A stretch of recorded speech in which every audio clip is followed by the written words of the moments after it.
ಎಲ್ಲರಿಗೂ ನಮಸ್ಕಾರ ಸ್ನೇಹಿತರೆ. ಈ ವರ್ಷ 2026 ಮಾರ್ಚ್ 3 ಹೋಳಿ ಹುಣ್ಣಿಮೆಯ ದಿನ ಪೂರ್ಣ ಚಂದ್ರಗ್ರಹಣ ಬಂದಿದೆ. ಈ ದಿನ ರಾತ್ರಿ ಮಲಗುವ ಮೊದಲು ಈ ಗ್ಯಾಸ್ ಸ್ಟವ್ ಕೆಳಗಡೆ ಇಡಿ ಸಾಕು. ಬೆಳಗಾಗುವಷ್ಟರಲ್ಲಿ ಲಕ್ಷ್ಮೀದೇವಿ ಕೋಟಿಗಟ್ಟಲೆ ಹಣವನ್ನು ಸುರಿಸುತ್ತಾಳೆ. ನಿಮ್ಮ ನೀರಿನ ಕೊರತೆಯನ್ನು ನೀಗಿಸುತ್ತದೆ. ನಿಮ್ಮ ಎಲ್ಲ ಆರ್ಥಿಕ ಸಮಸ್ಯೆಗಳು ಪರಿಹಾರವಾಗುತ್ತವೆ. ಈ ದಿನ ಲಕ್ಷ್ಮೀ ದೇವಿಗೆ ಅತ್ಯಂತ ಪ್ರಿಯವಾದ ದಿನ. ನಾವೆಲ್ಲರೂ ತುಂಬ ಕಷ್ಟಪಟ್ಟು ಸಂಪಾದಿಸುತ್ತೇವೆ, ಆದರೆ ಈ ಹಣ ಕೈಯಲ್ಲಿ ನಿಲ್ಲುತ್ತಿಲ್ಲ. ಅನಗತ್ಯ ಖರ್ಚುಗಳು ಹೆಚ್ಚಾಗುತ್ತಿವೆ. ಮನೆಯಲ್ಲಿ ಯಾವುದೋ ಒಂದು ರೂಪದಲ್ಲಿ ಆರ್ಥಿಕ ತೊಂದರೆಗಳು ಕಾಡುತ್ತಿವೆ ಎಂದು ಅನೇಕರು ಚಿಂತಿಸುತ್ತಾರೆ. ಆದರೆ ನಮ್ಮ ಪುರಾಣಗಳು ಮತ್ತು ಶಾಸ್ತ್ರಗಳ ಪ್ರಕಾರ ನಮ್ಮ ಮನೆಯಲ್ಲಿ ನಮಗೆ ತಿಳಿಯದೆ ನಾವು ಮಾಡುವ ಸಣ್ಣ ಪುಟ್ಟ ತಪ್ಪುಗಳು ಅಥವಾ ನಾವು ಪಾಲಿಸದ ಕೆಲವು ನಿಯಮಗಳಿಂದಲೇ ಈ ದಾರಿದ್ರ್ಯ ನಮ್ಮನ್ನು ಕಾಡುತ್ತದೆ. ಮುಖ್ಯವಾಗಿ ನಮ್ಮ ಅಡುಗೆ ಮನೆ ಲಕ್ಷ್ಮೀದೇವಿ ನೆಲೆಸಿರುವ ಅದ್ಭುತ ಸ್ಥಳ. ಅಡುಗೆ ಮನೆಯಲ್ಲಿರುವ ಗ್ಯಾಸ್ ಸ್ಟವ್ ಕೇವಲ ಅಡುಗೆ ಮಾಡುವ ವಸ್ತುವಲ್ಲ, ಅದು ಸಾಕ್ಷಾತ್ ಅಗ್ನಿದೇವನ ಸ್ವರೂಪ ಮತ್ತು ನಮ್ಮ ಹೊಟ್ಟೆ ತುಂಬಿಸುವ ಅನ್ನಪೂರ್ಣ ದೇವಿಗೆ ವಿಶೇಷವಾದ ಈ ಗ್ಯಾಸ್ ಸ್ಟವ್ ವಿಷಯದಲ್ಲಿ ನಾವು ಎಷ್ಟು ಜಾಗರೂಕರಾಗಿರುತ್ತೇವೆಯೋ ಅಷ್ಟು ಲಕ್ಷ್ಮೀ ಕಟಾಕ್ಷ ನಮ್ಮ ಮೇಲಿರುತ್ತದೆ. ಮುಖ್ಯವಾಗಿ ಈ ದಿನ ರಾತ್ರಿ ಮಲಗುವ ಮೊದಲು ಗ್ಯಾಸ್ ಸ್ಟವ್ ಕೆಳಗೆ ಇದನ್ನು ಇಟ್ಟರೆ ಸಾಕು. ಲಕ್ಷ್ಮೀದೇವಿಯ ಅನುಗ್ರಹ ಸಿಗುತ್ತದೆ ಎಂದು ಸಿದ್ಧಶಾಸ್ತ್ರ ಹೇಳುತ್ತದೆ. ಇದು ಬಹಳ ಶಕ್ತಿಶಾಲಿ ಪರಿಹಾರ. ಇದನ್ನು ನೀವು ಶ್ರದ್ಧೆ ಭಕ್ತಿಯಿಂದ ಮಾಡಿದರೆ ಖಂಡಿತವಾಗಿಯೂ ನಿಮ್ಮ ಮನೆಯಲ್ಲಿರುವ ನಕಾರಾತ್ಮಕ ಶಕ್ತಿ ಸಂಪೂರ್ಣವಾಗಿ ಹೋಗಿ ಬೆಳಗಾಗುವಷ್ಟರಲ್ಲಿ ಲಕ್ಷ್ಮೀದೇವಿಯ ಅನುಗ್ರಹ ನಿಮ್ಮ ಮನೆಯ ಮೇಲೆ ಮಳೆಯಂತೆ ಸುರಿಯುತ್ತದೆ. ಹಾಗಾದರೆ ಈ ದಿನ ರಾತ್ರಿ ಗ್ಯಾಸ್ ಸ್ಟವ್ ಕೆಳಗೆ ಏನನ್ನು ಇಡಬೇಕು, ಏನನ್ನು ಇಟ್ಟರೆ ಹಣದ ಸಮಸ್ಯೆಗಳು ದೂರವಾಗಿ ಧನಲಾಭ ಸಿಗುತ್ತದೆ ಎಂಬುದನ್ನು ಈಗ ನಾವು ಈ ವಿಡಿಯೋದಲ್ಲಿ ವಿವರವಾಗಿ ತಿಳಿದುಕೊಳ್ಳೋಣ. ಅಲ್ಲಿ ಸ್ವಲ್ಪ ಇಲ್ಲಿ ಸ್ವಲ್ಪ ನೋಡಿದರೆ ಅರ್ಥವಾಗುವುದಿಲ್ಲ. ಆದ್ದರಿಂದ ಸಂಪೂರ್ಣವಾಗಿ ವಿಡಿಯೋ ನೋಡಿ. ಎಲ್ಲರೂ ಭಕ್ತಿಯಿಂದ ಜೈ ಮಹಾಲಕ್ಷ್ಮಿ ಎಂದು ಕಮೆಂಟ್ ಮಾಡಿ. ಹಾಗೆಯೇ ಈ ವಿಡಿಯೋಗೆ ಲೈಕ್ ಮಾಡಿ. ಇನ್ನು ವಿಡಿಯೋಗೆ ಬಂದರೆ, ಪರಿಹಾರ ಮಾಡಲು ನಮಗೆ ಬೇಕಾದ ವಸ್ತುಗಳು ನಮ್ಮ ಮನೆಯಲ್ಲಿ ಸುಲಭವಾಗಿ ಸಿಗುತ್ತವೆ. ಒಂದು ಸಣ್ಣ ತಟ್ಟೆ, ಸ್ವಲ್ಪ ಅರಿಶಿನ ಕುಂಕುಮ, ಒಂದು ದಾಸವಾಳದ ಎಲೆ, ಕೆಲವು ಸಾಸಿವೆ ಮತ್ತು ಒಂದು ಸಣ್ಣ ಬೆಲ್ಲದ ತುಂಡು. ಈ ಎಲ್ಲ ವಸ್ತುಗಳು ಆಧ್ಯಾತ್ಮಿಕವಾಗಿ ಬಹಳ ಶಕ್ತಿಯುತವಾಗಿವೆ. ಈಗ ಪರಿಹಾರವನ್ನು ಹೇಗೆ ಮಾಡಬೇಕೆಂದು ವಿವರವಾಗಿ ಹೇಳ್ತೀನಿ. ಈ ದಿನ ರಾತ್ರಿ ನೀವು ಊಟ ಮುಗಿಸಿ ಅಡುಗೆ ಮನೆಯಲ್ಲಿ ಸ್ವಚ್ಛಗೊಳಿಸಿದ ನಂತರ ಮಲಗುವ ಮೊದಲು ಈ ಕೆಲಸವನ್ನು ಮಾಡಬೇಕು. ಏನೂ ಇಲ್ಲ, ಮೊದಲು ಒಂದು ಸಣ್ಣ ತಟ್ಟೆಯನ್ನು ತೆಗೆದುಕೊಳ್ಳಿ. ಅದರಲ್ಲಿ ನಿಮಗೆ ಬಟ್ಟಲು ತುಂಬ ಉಪ್ಪನ್ನು ತೆಗೆದು ಆ ತಟ್ಟೆಯಲ್ಲಿ ಹಾಕಿ. ಸಮುದ್ರ ಗರ್ಭದಿಂದ ಹುಟ್ಟಿದ ಉಪ್ಪು ಸಾಕ್ಷಾತ್ ಲಕ್ಷ್ಮೀ ಸ್ವರೂಪ ಎಂದು ನಮಗೆಲ್ಲರಿಗೂ ಗೊತ್ತು. ಆದ್ದರಿಂದ ಉಪ್ಪನ್ನು ಎಂದಿಗೂ ಕೆಳಗೆ ಚೆಲ್ಲಬಾರದು, ಕಾಲಿನಿಂದ ತುಳಿಯಬಾರದು ಎಂದು ಹಿರಿಯರು ಹೇಳುತ್ತಿರುತ್ತಾರೆ. ಸಾಕ್ಷಾತ್ ಶ್ರೀ ಮಹಾಲಕ್ಷ್ಮಿಯ ಅವಶ್ಯಕತೆ ಇರುತ್ತದೆ. ಆದ್ದರಿಂದ ಒಂದು ಹಿಡಿ ಉಪ್ಪು ಹಾಕಿ ಎಲೆಯ ಮೇಲೆ ಸ್ವಲ್ಪ ಅರಿಶಿನ ಮತ್ತು ಕುಂಕುಮವನ್ನು ಚಿಮುಕಿಸಿ. ಅರಿಶಿನ ಕುಂಕುಮ ಮಂಗಳಕರವಾದವು. ಅವು ಎಲ್ಲೆಲ್ಲಿ ಇರುತ್ತವೆಯೋ ಅಲ್ಲಿ ಶುಭವಾಗುತ್ತದೆ. ಈಗ ಎಲೆ ಅರಿಶಿನ ಕುಂಕುಮದ ಮೇಲೆ ಒಂದು ದಾಸವಾಳದ ಎಲೆಯನ್ನು ಇಡಿ. ದಾಸವಾಳದ ಹೂವೆಂದರೆ ದೇವಿಗೆ ತುಂಬ ಇಷ್ಟ. ದಾಸವಾಳದ ಎಲೆಗಳಲ್ಲಿಯೂ ಅಷ್ಟೇ ಶಕ್ತಿ ಅಡಗಿರುತ್ತದೆ. ದಾಸವಾಳದ ಎಲೆ ನಮ್ಮ ಕಷ್ಟಗಳನ್ನು ನಿವಾರಿಸುವ ಶಕ್ತಿಯನ್ನು ಹೊಂದಿದೆ. ಹಣವನ್ನು ಆಕರ್ಷಿಸುವ ಶಕ್ತಿ ಇರುವುದರಿಂದ ಈ ಎಲೆಯನ್ನು ಮೇಲಿಟ್ಟ ನಂತರ ಎಲೆಯ ಮೇಲೆ ಕೆಲವು ಸಾಸಿವೆಗಳನ್ನು ಹಾಕಬೇಕು. ಸಾಸಿವೆಗಳು ಮನೆಯಲ್ಲಿರುವ ದುಷ್ಟಶಕ್ತಿಗಳನ್ನು, ನರದೃಷ್ಟಿಗಳನ್ನು ದೂರ ಮಾಡಲು ಅದ್ಭುತವಾಗಿ ಕೆಲಸ ಮಾಡುತ್ತವೆ. ಸಾಸಿವೆಗಳು ಇರುವ ಜಾಗದಲ್ಲಿ ಯಾವುದೇ ಕೆಟ್ಟ ಶಕ್ತಿ ಬರುವುದಿಲ್ಲ. ಸಾಸಿವೆಗಳು ನಮ್ಮ ಕಷ್ಟಗಳನ್ನು ಬಹಳ ಸುಲಭವಾಗಿ ತೆಗೆದುಹಾಕುತ್ತವೆ. ಆದ್ದರಿಂದ ಸಾಸಿವೆಗಳನ್ನು ಹಾಕಿ. ನಂತರ ಆ ಪಕ್ಕದಲ್ಲಿ ಒಂದು ಸಣ್ಣ ಬೆಲ್ಲದ ತುಂಡನ್ನು ಇಡಿ. ಬಲವು ಸಿಹಿಯ ಸಂಕೇತ. ನಮ್ಮ ಜೀವನದಲ್ಲಿಯೂ ಸಿಹಿಯಂತಹ ಸಂತೋಷಗಳು ಬರಬೇಕು ಮತ್ತು ಆನಂದವು ತುಂಬಿ ಹರಿಯಬೇಕೆಂದು ಬಯಸುತ್ತಾ ಈ ಬೆಲ್ಲದ ತುಂಡನ್ನು ಅಲ್ಲಿಡಬೇಕು. ಹೀಗೆ ಸಿದ್ಧಪಡಿಸಿಕೊಂಡ ಆ ಪ್ಲೇಟನ್ನು ನಿಧಾನವಾಗಿ ತೆಗೆದುಕೊಂಡು ಹೋಗಿ ನಿಮ್ಮ ಗ್ಯಾಸ್ ಸ್ಟವ್ ಕೆಳಗೆ, ಅಂದರೆ ಮಧ್ಯದಲ್ಲಿ, ಯಾರಿಗೂ ಕಾಣದಂತೆ ಎಚ್ಚರಿಕೆಯಿಂದ ಇಡಬೇಕು. ಹೀಗೆ ಸ್ಟವ್ ಕೆಳಗೆ ಏಕೆ ಇಡಬೇಕು ಎಂಬ ಸಂದೇಹ ನಿಮಗೆ ಬರಬಹುದು. ನಮ್ಮ ಮನೆಯ ಮುಖ್ಯ ಶಕ್ತಿ ಕೇಂದ್ರ ಅಡುಗೆ ಮನೆ. ಅದರಲ್ಲಿ ಗ್ಯಾಸ್ ಸ್ಟವ್ ಎಂದರೆ ಅಗ್ನಿಹೋತ್ರ. ಎಲ್ಲಿ ಬೆಂಕಿ ಹುರಿಯುತ್ತದೆಯೋ ಅಲ್ಲಿ ದೈವಿಕ ಶಕ್ತಿ ಇರುತ್ತದೆ. ರಾತ್ರಿ ಇಡೀ ಈ ಶಕ್ತಿಶಾಲಿ ವಸ್ತುಗಳಾದ ಉಪ್ಪು, ಅರಿಶಿನ, ಸಾಸಿವೆ, ಬೆಲ್ಲ ಈ ವಸ್ತುಗಳನ್ನು ಗ್ಯಾಸ್ ಸ್ಟವ್ ಕೆಳಗೆ ಇರುವುದರಿಂದ ಆ ಸುತ್ತಮುತ್ತಲಿನ ಎಲ್ಲ ನಕಾರಾತ್ಮಕ ಕ್ಷೇತ್ರಗಳು ದೂರವಾಗುತ್ತೆ. ಉಪ್ಪು ಮನೆಯಲ್ಲಿರುವ ನಕಾರಾತ್ಮಕ ಶಕ್ತಿಯನ್ನು ಹೀರಿಕೊಳ್ಳುತ್ತದೆ. ಸಾಸಿವೆ ದೃಷ್ಟಿಯನ್ನು ಹೋಗುತ್ತದೆ. ಮರುದಿನ ಬೆಳಿಗ್ಗೆ ಏಳುವ ಹೊತ್ತಿಗೆ ನಿಮ್ಮ ಅಡುಗೆ ಮನೆಯನ್ನು ಸಕಾರಾತ್ಮಕ ಶಕ್ತಿಯಿಂದ ತುಂಬಿರುತ್ತದೆ. ಹಣವನ್ನು ಆಕರ್ಷಿಸಲು ಇದು ಬಹಳಷ್ಟು ಸಹಾಯ ಮಾಡುತ್ತದೆ. ಮರುದಿನ ಬೆಳಿಗ್ಗೆ ಎದ್ದ ತಕ್ಷಣ ಸ್ನಾನ ಮಾಡಿ ಆ ತಟ್ಟೆಯನ್ನು ತೆಗೆದು ಅದರಲ್ಲಿರುವ ವಸ್ತುಗಳನ್ನು ಯಾವುದಾದರೂ ಮರದ ಬುಡದಲ್ಲಿಯೋ ಅಥವಾ ಹರಿಯುವ ನೀರಿನಲ್ಲಿಯೋ ಹಾಕಬಹುದು. ಈ ದಿನಗಳಲ್ಲಿ ಅನೇಕ ಜನರು ರಾತ್ರಿ ಅಡುಗೆ ಮುಗಿದ ತಕ್ಷಣ ಆ ಪಾತ್ರೆಗಳು, ಬಾಣಲೆಗಳು ಎಲ್ಲವನ್ನ ಸ್ಟವ್ ಮೇಲೆ ಹಾಗೆಯೇ ಬಿಟ್ಟು ಸ್ಟವ್ ಒರೆಸದೆ ಮಲಗುತ್ತಾರೆ. ಇದು ಬಹಳ ದೊಡ್ಡ ತಪ್ಪು. ಹೀಗೆ ಮಾಡೋದ್ರಿಂದ ಲಕ್ಷ್ಮೀ ದೇವಿಗೆ ಕೋಪ ಬರುತ್ತದೆ. ಎಣ್ಣೆ ಕಲೆಗಳಿಂದ ತುಂಬಿದ ಗ್ಯಾಸ್ ಸ್ಟವ್ ಅನ್ನ ಹಾಗೆ ಬಿಡುವುದು ದಾರಿದ್ರ್ಯವನ್ನ ಆಹ್ವಾನಿಸಿದಂತೆ. ಗ್ಯಾಸ್ ಸ್ಟವ್ ಲಕ್ಷ್ಮೀ ದೇವಿಯ ಸ್ವರೂಪವಾಗಿರುವುದರಿಂದ ರಾತ್ರಿ ಮಲಗುವ ಮೊದಲು ಅದನ್ನು ಸ್ವಚ್ಛವಾಗಿ ಒರೆಸಬೇಕು. ಸ್ಟವ್ ಮೇಲೆ ಯಾವುದೇ ಪಾತ್ರೆಗಳನ್ನು ಇಡದೆ ಖಾಲಿಯಾಗಿ ಇಡಬೇಕು. ಕೆಲವರು ಗ್ಯಾಸ್ ಸ್ಟವ್ ಮೇಲೆ ಅನಗತ್ಯ ವಸ್ತುಗಳನ್ನಿಡುತ್ತಾರೆ. ಔಷಧಿ ಬಾಟಲಿಗಳಂಥ ವಸ್ತುಗಳನ್ನು ಇಡುತ್ತಾರೆ. ಅದು ಒಳ್ಳೆಯದಲ್ಲ. ಗ್ಯಾಸ್ ಸ್ಟವ್ ಯಾವಾಗಲೂ ಹೊಳೆಯುತ್ತಿರಬೇಕು. ಆಗ ಮಾತ್ರ ನಿಮ್ಮ ಜೀವನವು ಹೊಳೆಯುತ್ತದೆ. ಮುಖ್ಯವಾಗಿ ಬರ್ನರ್ಗಳನ್ನು ಸಹ ಆಗಾಗ ಸ್ವಚ್ಛಗೊಳಿಸುತ್ತಿರಬೇಕು. ವಾಸ್ತುಶಾಸ್ತ್ರದ ಪ್ರಕಾರ ಅಡುಗೆ ಸರಿಯಾಗಿ ಆಗದಿದ್ದರೆ ಅದು ಮನೆಯಲ್ಲಿ ಜಗಳಗಳಿಗೆ ಮತ್ತು ಆರ್ಥಿಕ ತೊಂದರೆಗಳಿಗೆ ಕಾರಣವಾಗುತ್ತದೆ. ಇನ್ನು ಬೆಳಗ್ಗೆ ನೀವು ಮಾಡಬೇಕಾದ ಮತ್ತೊಂದು ಪ್ರಮುಖ ಕೆಲಸದ ಬಗ್ಗೆ ಮಾತನಾಡೋಣ. ಬೆಳಗ್ಗೆ ಎದ್ದ ತಕ್ಷಣ ಸ್ನಾನ ಮಾಡಿ ಅಡುಗೆ ಮನೆಗೆ ಹೋಗಿ ಗ್ಯಾಸ್ ಸ್ಟವ್ಗೆ ನಮಸ್ಕರಿಸಬೇಕು.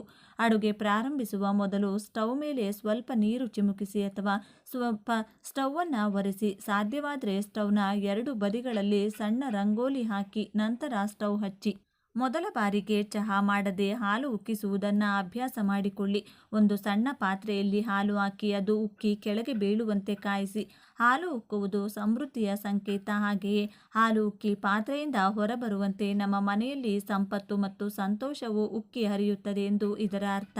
ಹಾಲು ಉಕ್ಕುತ್ತಿರುವಾಗ ನಿಮ್ಮ ಇಷ್ಟ ದೇವರನ್ನು ಅಥವಾ ಲಕ್ಷ್ಮೀ ದೇವಿಯನ್ನು ಮನಸ್ಸಿನಲ್ಲಿ ನೆನೆದು ನಮ್ಮ ಮನೆ ಯಾವಾಗಲೂ ಹಾಗೆಯೇ ಸಿರಿ ಸಂಪತ್ತುಗಳಿಂದ ತುಂಬಿರಲಿ ಎಂದು ಪ್ರಾರ್ಥಿಸಿ. ಆ ಉಕ್ಕಿ ಹರಿಯುವ ಹಾಲಿಗೆ ಸ್ವಲ್ಪ ಸಕ್ಕರೆ ಹಾಕಿ ನಿಧಾನವಾಗಿ ಮನೆಯವರೆಲ್ಲರೂ ಹಾಲು ಕುಡಿದರೆ ತುಂಬ ಒಳ್ಳೆಯದು. ಈ ದಿನ ಗ್ಯಾಸ್ ಸ್ಟವನ್ನು ಪೂಜಿಸುವುದು ಎಂದರೆ ಸಾಕ್ಷಾತ್ ಆ ಮಹಾಲಕ್ಷ್ಮಿಯನ್ನು ಪೂಜಿಸುವುದು. ಏಕೆಂದರೆ ಮಹಿಳೆಯರು ತಮ್ಮ ಜೀವನದ ಹೆಚ್ಚಿನ ಭಾಗವನ್ನು ಅಡುಗೆ ಮನೆಯಲ್ಲಿ ಕಳೆಯುತ್ತಾರೆ. ಅಡುಗೆ ಮಾಡುವಾಗ ಕಿರಿಕಿರಿಗೊಳ್ಳದೆ, ಕೋಪಗೊಳ್ಳದೆ, ಶಾಂತ ಮನಸ್ಸಿನಿಂದ ಅಡುಗೆ ಮಾಡಿದರೆ ಆಹಾರವು ಅಮೋಘವಾಗಿ ಬದಲಾಗುತ್ತದೆ. ಅದೇ ಜಗಳ ಆಡುತ್ತಾ ಅಥವಾ ಬೈಯುತ್ತಾ ಅಡುಗೆ ಮಾಡಿದರೆ ಆಹಾರ ವಿಷವಾಗಿ ಬದಲಾಗಿ ತಿನ್ನಲು ಅನಾರೋಗ್ಯ ಮತ್ತು ಮನಸ್ತಾಪಗಳು ಬರುತ್ತವೆ.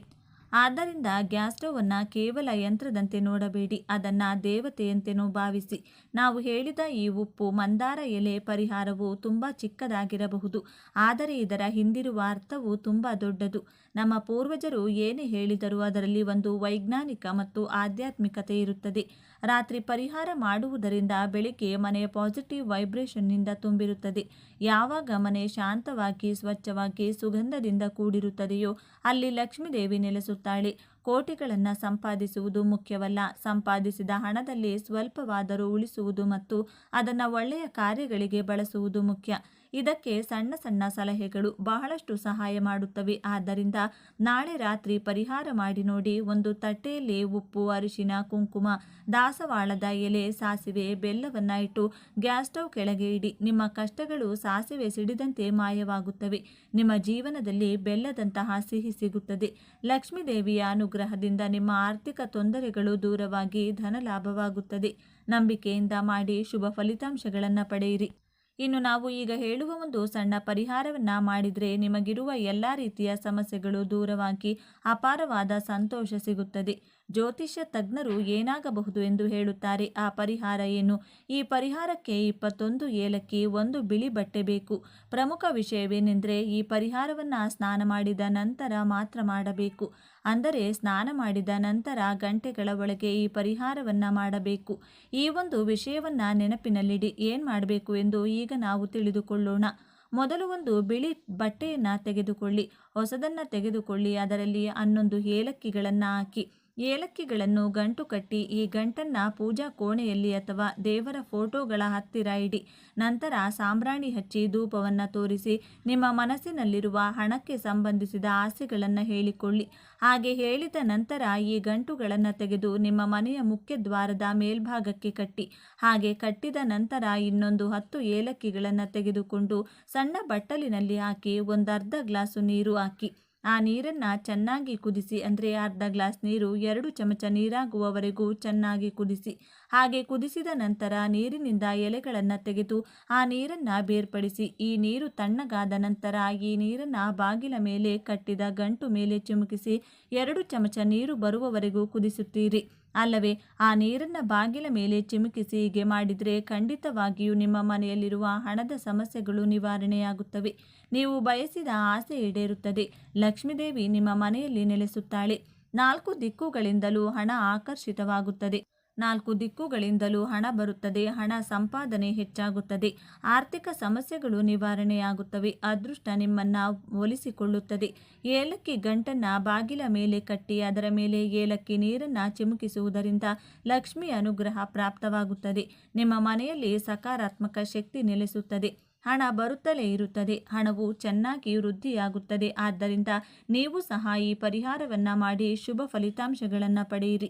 ಈ ಒಂದು ವಿಶೇಷ ಮಾಹಿತಿ ನಿಮಗೆ ಇಷ್ಟವಾದರೆ ತಪ್ಪದೆ ಜೈ ಸುಬ್ರಹ್ಮಣ್ಯ ಸ್ವಾಮಿ, ಜೈ ಲಕ್ಷ್ಮೀ ನರಸಿಂಹಸ್ವಾಮಿ ಅಂತ ಬರೆದು ಈ ವಿಡಿಯೋವನ್ನು ಎಲ್ಲರಿಗೂ ಶೇರ್ ಮಾಡಿ. ಮುಂದಿನ ಬಾರಿ ಮತ್ತೊಂದು ವಿಶೇಷ ದೈವ ಮಾಹಿತಿಯೊಂದಿಗೆ ಚಾನೆಲ್ ಮೂಲಕ ಭೇಟಿಯಾಗೋಣ. ಈ ವರ್ಷ 2026 ಮಾರ್ಚ್ 3 ಹೋಳಿ ಹುಣ್ಣಿಮೆಯ ದಿನ ಪೂರ್ಣ ಚಂದ್ರಗ್ರಹಣ ಬಂದಿದೆ. 2026ರ ಮೊದಲ ಪೂರ್ಣ ಚಂದ್ರಗ್ರಹಣ ಫಾಲ್ಗುಣಿ ಪೂರ್ಣಿಮೆಯ ಶುಭ ಸಂದರ್ಭದಲ್ಲಿ ಸಂಭವಿಸುವುದು, ಅಂದರೆ ಹೋಳಿ ಹಬ್ಬದ ಸಂದರ್ಭದಲ್ಲಿ ಸಂಭವಿಸುವುದು. ಈ ಗ್ರಹಣವು 2026ರ ಮಾರ್ಚ್ 3ರ ಮಧ್ಯಾಹ್ನ 2:17ಕ್ಕೆ ಪ್ರಾರಂಭವಾಗಲಿದ್ದು ಸಂಜೆ 7:53ಕ್ಕೆ ಕೊನೆಗೊಳ್ಳಲಿದೆ. ಈ ಚಂದ್ರಗ್ರಹಣವು ಕುಂಭ ರಾಶಿಯಲ್ಲಿ ಸಂಭವಿಸುವುದು. 2026ರ ಚಂದ್ರಗ್ರಹಣದ ದಿನ ಕೆಲವು ರಾಶಿಗಳಿಗೆ ಉತ್ತಮವಾಗಿರುತ್ತದೆ. ಹಾಗಾದರೆ ಈಗ ಆ ಅದೃಷ್ಟದ ರಾಶಿಗಳು ಯಾವುವು ಎಂದು ನೋಡೋಣ ಬನ್ನಿ. ಹಾಗೆ ಚಂದ್ರಗ್ರಹಣ ಸಮಯದಲ್ಲಿ ಏನು ಮಾಡಬೇಕು, ಏನನ್ನ ಮಾಡಬಾರ್ದು ಅಂತ ನೋಡೋಣ. ಅದಕ್ಕೂ ಮುಂಚೆ ನೀವಿನ್ನು ನಮ್ಮ ಚಾನಲ್ಗೆ ಸಬ್ಸ್ಕ್ರೈಬ್ ಆಗಿಲ್ಲ ಅಂದರೆ ಈಗಲೇ ಸಬ್ಸ್ಕ್ರೈಬ್ ಆಗಿ, ಹಾಗೆ ವಿಡಿಯೋಗೆ ಲೈಕ್ ಮಾಡಿ, ವಿಡಿಯೋ ಸ್ಕಿಪ್ ಮಾಡದೆ ಕೊನೆ ತನಕ ನೋಡಿ. ಎಲ್ಲರೂ ಭಕ್ತಿಯಿಂದ ಓಂ ನಮಃ ಶಿವಾಯ ಅಂತ ಕಮೆಂಟ್ ಮಾಡಿ. 2026ರಲ್ಲಿ 4 ಗ್ರಹಣಗಳು ಸಂಭವಿಸಲಿವೆ. ಇದರಲ್ಲಿ 2 ಸೂರ್ಯಗ್ರಹಣ ಮತ್ತು 2 ಚಂದ್ರಗ್ರಹಣವಾಗಿದೆ. 2026ರ ಮೊದಲ ಚಂದ್ರಗ್ರಹಣವು ಮಾರ್ಚ್ನಲ್ಲಿ ಸಂಭವಿಸುವುದು. ಈ ಚಂದ್ರಗ್ರಹಣವು ಹೋಳಿ ಹಬ್ಬದ ದಿನದಂದು ಸಂಭವಿಸಲಿದೆ. ಈ ದಿನ ಫಾಲ್ಗುಣಿ ಪೂರ್ಣಿಮಾ ಹಬ್ಬವನ್ನು ಸಹ ಆಚರಿಸಲಾಗುತ್ತಿದ್ದು ಈ ದಿನ ರಾತ್ರಿ ಚಂದ್ರಗ್ರಹಣ ಸಂಭವಿಸಲಿದೆ. 2026 ಮಾರ್ಚ್ 3ರ ಹೋಳಿ ಹಬ್ಬದ ದಿನ ವರ್ಷದ ಮೊದಲ ಚಂದ್ರಗ್ರಹಣವು ಸಂಭವಿಸುವುದು. ಈ ಚಂದ್ರಗ್ರಹಣ ಕೆಂಪು ಬಣ್ಣದಿಂದ ಕೂಡಿರಲಿದೆ. ಈ ಪೂರ್ಣ ಚಂದ್ರಗ್ರಹಣವು ವರ್ಷದ ಮೊದಲ ಚಂದ್ರಗ್ರಹಣ 2026 ಮಾರ್ಚ್ 3ರ ಮಧ್ಯಾಹ್ನ 3:20ರಿಂದ ಸಂಜೆ 6:47ರವರೆಗೆ ಇರಲಿದೆ. ಆದರೆ ಇದರ ಸೂತಕ ಸಮಯವು ಬೆಳಿಗ್ಗೆಯಿಂದ ಪ್ರಾರಂಭವಾಗಲಿದೆ. ಚಂದ್ರಗ್ರಹಣದ ಸೂತಕ ಕಾಲ ಗ್ರಹಣದ 9 ಗಂಟೆಯ ಮೊದಲು ಶುರುವಾಗುವುದು. ಹಾಗಾಗಿ ಈ ಚಂದ್ರಗ್ರಹಣದ ಸೂತಕ ಸಮಯ ಬೆಳಿಗ್ಗೆ 6:20ಕ್ಕೆ ಶುರುವಾಗಿ ಸಂಜೆ 6:47ರವರೆಗೆ ಇರಲಿದೆ. ಇದರ ನಂತರ ಚಂದ್ರಗ್ರಹಣ ಕೊನೆಗೊಳ್ಳುವುದು. ಹಾಗಾಗಿ ವರ್ಷದ ಮೊದಲ ಚಂದ್ರಗ್ರಹಣದ ಪ್ರಭಾವ ಕೆಲವು ರಾಶಿಗಳಿಗೆ ಸೇರಿದ ಜನರ ಜೀವನದ ಮೇಲೆ ಯಾವೆಲ್ಲ ರೀತಿಯ ಪ್ರಭಾವ ಇರುವುದು ಎನ್ನುವ ತಿಳಿಯುವ ಕುತೂಹಲ ನಿಮಗಿದ್ರೆ ಈ ವಿಡಿಯೋವನ್ನು ತಪ್ಪದೇ ಕೊನೆವರೆಗೂ ನೋಡಿ. ವೃಷಭ ರಾಶಿ. ಈ ಚಂದ್ರಗ್ರಹಣ ವೃಷಭ ರಾಶಿಯವರಿಗೆ ಬಹಳಷ್ಟು ಮಂಗಳಕರ ಪ್ರಯೋಜನಗಳನ್ನು ನೀಡುತ್ತದೆ. ವೃಷಭ ರಾಶಿಯವರಿಗೆ ಧನಲಾಭ, ಜೀವನದಲ್ಲಿ ಸುಖ, ಶಾಂತಿ, ನೆಮ್ಮದಿ ಸಿಗಲಿದೆ. ಅದೃಷ್ಟ ನಿಮ್ಮ ಮನೆ ಬಾಗಿಲಿಗೆ ಬರಲಿದೆ. ಅಲ್ಲದೆ ಈ ಸಮಯದಲ್ಲಿ ಕೆಲಸದಲ್ಲಿ ಯಶಸ್ಸು ಸಿಗಲಿದೆ. ಆದಾಯವನ್ನು ಹೆಚ್ಚಿಸುವ ಮಾರ್ಗಗಳು ತೆರೆದುಕೊಳ್ಳುತ್ತವೆ. ನೀವು ಕೈ ಹಾಕಿದ ಕೆಲಸಗಳಲ್ಲಿ ಯಶಸ್ಸು ದೊರೆಯಲಿದೆ. ನಷ್ಟದ ಸಂಭವನೀಯತೆ ನಿರೀಕ್ಷೆಯಲ್ಲಿರುವವರಿಗೆ ಅದು ಲಾಭವಾಗಿ ಅಥವಾ ಅಸಲು ಕೈಗೆ ಸಿಗುವಂತೆ ಆಗುತ್ತದೆ. ಸೋದರ ಸೋದರಿಯರ ಜೊತೆಗೆ ಇರುವ ವೈಮನಸ್ಯ ನಿವಾರಣೆಯಾಗಲಿದೆ. ಹೆಸರು ಕೀರ್ತಿಗಳು ದೊರೆಯಲಿವೆ. ಕೋರ್ಟು ಕಚೇರಿ ವ್ಯಾಜ್ಯಗಳು ಬಗೆಹರಿಸಿಕೊಳ್ಳಬಹುದು. ಆರೋಗ್ಯದಲ್ಲಿ ಸಮಸ್ಯೆಗಳಿದ್ದಲ್ಲಿ ಸೂಕ್ತ ವೈದ್ಯೋಪಚಾರಗಳು ದೊರೆಯಲಿವೆ. ಮಿಥುನ ರಾಶಿ. ಈ ಚಂದ್ರಗ್ರಹಣ ಮಿಥುನ ರಾಶಿಯವರಿಗೆ ಬಹಳ ದಿನಗಳಿಂದ ಲಭ್ಯವಾಗದ ಹಣವನ್ನು ಪಡೆಯಲು ಸಹಾಯ ಮಾಡುತ್ತದೆ. ವೃತ್ತಿಪರವಾಗಿ ಅನೇಕ ಪ್ರಯೋಜನಗಳನ್ನು ಪಡೆಯಬಹುದು. ಕಚೇರಿಯಲ್ಲಿ ತಮ್ಮ ಅತ್ಯುತ್ತಮ ಕಾರ್ಯಕ್ಷಮತೆಗಾಗಿ ಉದ್ಯೋಗಿಗಳು ಮೆಚ್ಚುಗೆಯನ್ನು ಪಡೆಯುತ್ತಾರೆ. ದೀರ್ಘಾವಧಿಯ ಯೋಜನೆಗಳು ನೆರವೇರಲಿವೆ. ಸಮಾಜದಲ್ಲಿ ಮೌಲ್ಯ ಮತ್ತು ಗೌರವ ಹೆಚ್ಚಾಗುತ್ತದೆ. ಉದ್ಯೋಗ, ಹಣಕಾಸಿನ ವಿಚಾರಕ್ಕೆ ಸಂಬಂಧಿಸಿದಂತೆ ಚಿಂತೆಗಳು ಕಾಡುತ್ತಿದ್ದಲ್ಲಿ ಅದು ದೂರವಾಗಲಿದೆ.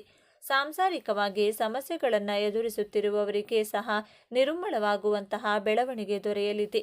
ಬಡ್ತಿ ಅಥವಾ ವೇತನ ಹೆಚ್ಚಳದ ನಿರೀಕ್ಷೆಯಲ್ಲಿರುವವರಿಗೆ ಶುಭ ಸುದ್ದಿ ಕೇಳಿ ಬರಲಿದೆ. ಅಣ್ಣ ತಮ್ಮಂದಿರು, ಅಕ್ಕ ತಂಗಿಯರ ಜೊತೆಗೆ ಭಿನ್ನಾಭಿಪ್ರಾಯ, ಮನಸ್ತಾಪಗಳಿದ್ದರೂ ಅದನ್ನು ಬಗೆಹರಿಸಿಕೊಳ್ಳುವ ಅವಕಾಶವಿದೆ. ವೃಶ್ಚಿಕ ರಾಶಿ. ಈ ಚಂದ್ರಗ್ರಹಣ ವೃಶ್ಚಿಕ ರಾಶಿಯವರಿಗೆ ಲಾಭವನ್ನು ತರಲಿದೆ. ಮುಖ್ಯವಾಗಿ ಉತ್ತಮ ಆರ್ಥಿಕ ಜೀವನ ಉತ್ತಮವಾಗಿರಲಿದೆ. ಐಷಾರಾಮಿ ಸೌಕರ್ಯಗಳು ಹೆಚ್ಚಾಗುತ್ತವೆ. ವ್ಯಾಪಾರಸ್ಥರು ಅಧಿಕ ಲಾಭವನ್ನು ಪಡೆಯುತ್ತಾರೆ. ಕೆಲಸದ ಸ್ಥಳದಲ್ಲಿ ನಿಮ್ಮನ್ನು ಗುರುತಿಸಲಾಗುತ್ತದೆ. ನಿಮ್ಮ ಆಪ್ತರು ನಿಮ್ಮನ್ನು ಮೆಚ್ಚುತ್ತಾರೆ. ನಿಮ್ಮ ಸಾಧನೆ ಸಮಾಜದಲ್ಲಿ ಖ್ಯಾತಿ ತಂದುಕೊಡಲಿದೆ.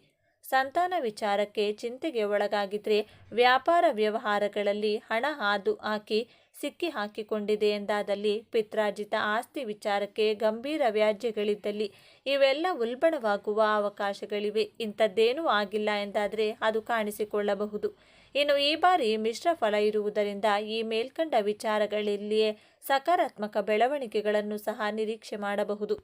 ಧನುರಾಶಿ. ಧನುರಾಶಿಯವರಿಗೆ ಚಂದ್ರಗ್ರಹಣದಿಂದ ದೀರ್ಘಾವಧಿಯ ಆಸೆಗಳು ಈಡೇರುತ್ತವೆ. ಅದೃಷ್ಟ ಧನುರಾಶಿಯವರೊಂದಿಗೆ ಇರುವುದರಿಂದ ಆರ್ಥಿಕ ಜೀವನ ಸುಗಮವಾಗಿರುತ್ತದೆ.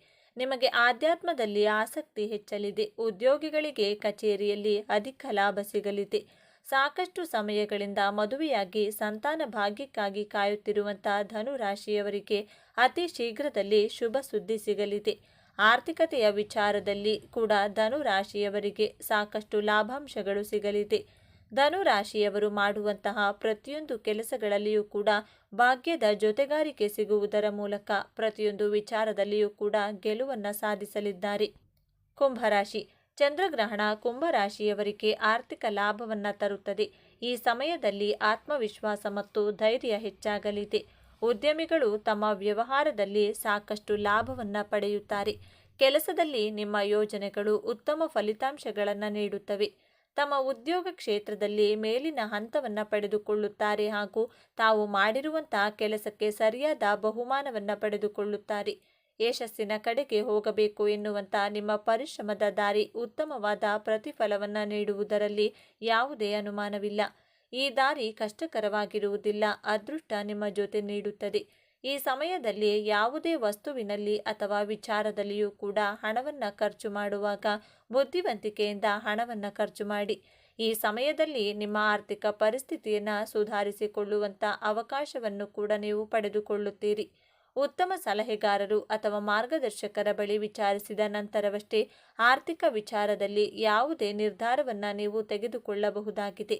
ಈ ಸಂದರ್ಭದಲ್ಲಿ ಪ್ರಮುಖವಾಗಿ ನೀವು ತೋರಬೇಕಾಗಿರುವ ಗುಣ ಅಂದರೆ ತಾಳ್ಮೆ. ತಾಳ್ಮೆಯಿಂದಲೇ ಪ್ರತಿಯೊಂದು ನಿರ್ಧಾರಗಳನ್ನು ತೆಗೆದುಕೊಳ್ಳಿ.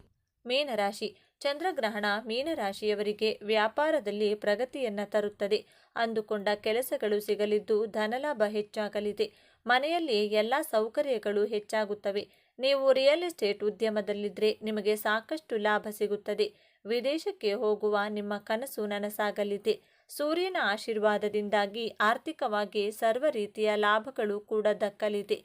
ವ್ಯಾಪಾರವನ್ನು ಪ್ರಾರಂಭ ಮಾಡುವುದಕ್ಕೆ ಹಾಗೂ ಇರುವಂತಹ ವ್ಯಾಪಾರವನ್ನು ಇನ್ನಷ್ಟು ದೊಡ್ಡ ಮಟ್ಟದಲ್ಲಿ ವಿಸ್ತರಣೆ ಮಾಡುವುದಕ್ಕೂ ಕೂಡ ಅವಕಾಶವಿದೆ. ವ್ಯಕ್ತಿತ್ವದಲ್ಲಿಯೂ ಕೂಡ ಸಾಕಷ್ಟು ಸಕಾರಾತ್ಮಕ ಬದಲಾವಣೆಗಳು ಮೂಡಿಬರುವುದರಿಂದಾಗಿ ಜನರಿಗೆ ನೀವು ಇನ್ನಷ್ಟು ಹತ್ತಿರವಾಗಲಿದ್ದೀರಿ. ದಾಂಪತ್ಯ ಜೀವನದಲ್ಲಿ ದಂಪತಿಗಳ ನಡುವೆ ಕೆಲವೊಂದು ಅಶಾಂತಿ ಮೂಡಿಸುವಂತಹ ಘಟನೆಗಳು ನಡೆಯಬಹುದು. ಆದರೆ ಈ ಸಂದರ್ಭದಲ್ಲಿ ಒಬ್ಬರಿಗೊಬ್ಬರು ಪರಸ್ಪರ ಕಷ್ಟಕ್ಕೆ ನೆರವಾಗುವ ರೀತಿಯಲ್ಲಿ ಹೊಂದಿಕೊಂಡು ಹೋಗಬೇಕಾಗಿರುತ್ತದೆ. ವ್ಯಾಪಾರದಲ್ಲಿ ವಿಶೇಷವಾಗಿ ಪಾರ್ಟ್ನರ್ಶಿಪ್ ವ್ಯವಹಾರವನ್ನು ಮಾಡಿದರೆ ಖಂಡಿತವಾಗಿಯೂ ನೀವು ಕೈತುಂಬ ಹಣವನ್ನು ಸಂಪಾದನೆ ಮಾಡುವುದರಲ್ಲಿ ಯಾವುದೇ ಅನುಮಾನವಿಲ್ಲ. ಪರಿಹಾರ. ಇದು ದ್ವಾದಶ ರಾಶಿಯವರು ಅನುಸರಿಸಿದರೆ ಉತ್ತಮ. ಗ್ರಹಣ ಸಂಭವಿಸುವ ದಿನ ಮನೆಯ ಹತ್ತಿರ ಇರುವ ಶಿವ ದೇವಾಲಯಕ್ಕೆ ತೆರಳಿ ಹಾಲಿನಿಂದ ರುದ್ರಾಭಿಷೇಕ ಮಾಡಿಸುವುದು ಉತ್ತಮ. ಇನ್ನು ಇದರ ಜೊತೆಗೆ ಚಂದ್ರಬಿಂಬ, ಬಿಳಿಯ ವಸ್ತ್ರ, ಅಕ್ಕಿ ಅಥವಾ ಭತ್ತ ಹಾಗೂ ಉದ್ದಿನ ಬೇಳೆಯನ್ನು ದಾನವಾಗಿ ನೀಡಬೇಕು. ಇದನ್ನು ವೀಳ್ಯದೆಲೆ, ಅಡಿಕೆ, ಬಾಳೆಹಣ್ಣು, ತೆಂಗಿನಕಾಯಿ ಸಹಿತವಾಗಿ ನೀಡಬೇಕು. ಇನ್ನು ಶಿವಾಷ್ಟೋತ್ತರ, ಚಂದ್ರಾಷ್ಟೋತ್ತರ ಪಠಣವನ್ನು ಮಾಡಿ. ಗ್ರಹಣದ ಸಮಯದಲ್ಲಿ ಇವುಗಳನ್ನು ಪಾಲಿಸಿ. ಚಂದ್ರಗ್ರಹಣದ ಸಮಯದಲ್ಲಿ ಮನೆಯಿಂದ ಹೊರಗೆ ಹೋಗಬಾರದು. ಗ್ರಹಣದ ಸಮಯದಲ್ಲಿ ಅಡುಗೆ ಕೆಲಸಗಳನ್ನು ಮಾಡಬಾರದು. ಗ್ರಹಣದ ಸಮಯದಲ್ಲಿ ಗರ್ಭಿಣಿಯರು ಹೊರಗೆ ಹೋಗಬಾರದು. ಗ್ರಹಣದ ಸಮಯದಲ್ಲಿ ಚೂಪಾದ ವಸ್ತುಗಳನ್ನು ಮುಟ್ಟಬಾರದು. ಇದಲ್ಲದೆ ಗ್ರಹಣ ಕಾಲದಲ್ಲಿ ದೇವರ ಮೂರ್ತಿಯನ್ನು ಮುಟ್ಟಬಾರದು. ಗ್ರಹಣ ಸಮಯದಲ್ಲಿ ಸೂರ್ಯ ಮಂತ್ರಗಳನ್ನು ಪಠಿಸಿ. ಚಂದ್ರಗ್ರಹಣದ ನಂತರ ಏನು ಮಾಡಬೇಕು? ಗ್ರಹಣದ ನಂತರ ಮನೆಯನ್ನು ಶುಚಿಗೊಳಿಸಿ ಗಂಗಾ ಜಲವನ್ನು ಮನೆಯೆಲ್ಲ ಚಿಮುಕಿಸಬೇಕು. ಮನೆಯ ದೇವರ ಕೋಣೆಯಲ್ಲಿರುವ ಎಲ್ಲ ದೇವರು ದೇವತೆಗಳ ವಿಗ್ರಹಗಳು ಮತ್ತು ಚಿತ್ರಗಳ ಮೇಲೆ ಗಂಗಾ ಜಲವನ್ನು ಸಿಂಪಡಿಸಿ ಮತ್ತು ಸ್ನಾನ ಮಾಡಿ. ಅಲ್ಲದೆ ಚಂದ್ರಗ್ರಹಣದ ನಂತರ ಸ್ನಾನ ಮಾಡಿ ದಾನ ಧರ್ಮದಂತಹ ಕಾರ್ಯ ಮಾಡಿ. ಚಂದ್ರಗ್ರಹಣ ನಂತರ ಹಸುವಿಗೆ ಹಸಿರು ಮೇವನ್ನು ತಿನ್ನಲು ನೀಡಬೇಕು. ಗ್ರಹಣದ ಸಮಯದಲ್ಲಿ ಮನೆಯಲ್ಲಿರುವ ಎಲ್ಲ ನೀರಿನ ಪಾತ್ರೆಗಳು, ಹಾಲು ಮತ್ತು ಮೊಸರುಗಳಲ್ಲಿ ಕುಶ ಅಥವಾ ತುಳಸಿ ಎಲೆಗಳನ್ನು ತೊಳೆದು ಹಾಕಿ. ಸ್ನೇಹಿತರೆ, ಈ ಮಾಹಿತಿ ನಿಮಗೆ ಇಷ್ಟವಾಗಿದ್ದಲ್ಲಿ ದಯವಿಟ್ಟು ಶೇರ್ ಮಾಡಿ, ಲೈಕ್ ಮಾಡಿ ಮತ್ತು ನಮ್ಮ ಚಾನಲ್ಗೆ ಸಬ್ಸ್ಕ್ರೈಬ್ ಆಗಿ. ಎಲ್ಲರೂ ಭಕ್ತಿಯಿಂದ ಓಂ ನಮಃ ಶಿವಾಯ ಅಂತ ಕಮೆಂಟ್ ಮಾಡಿ. ಧನ್ಯವಾದಗಳು.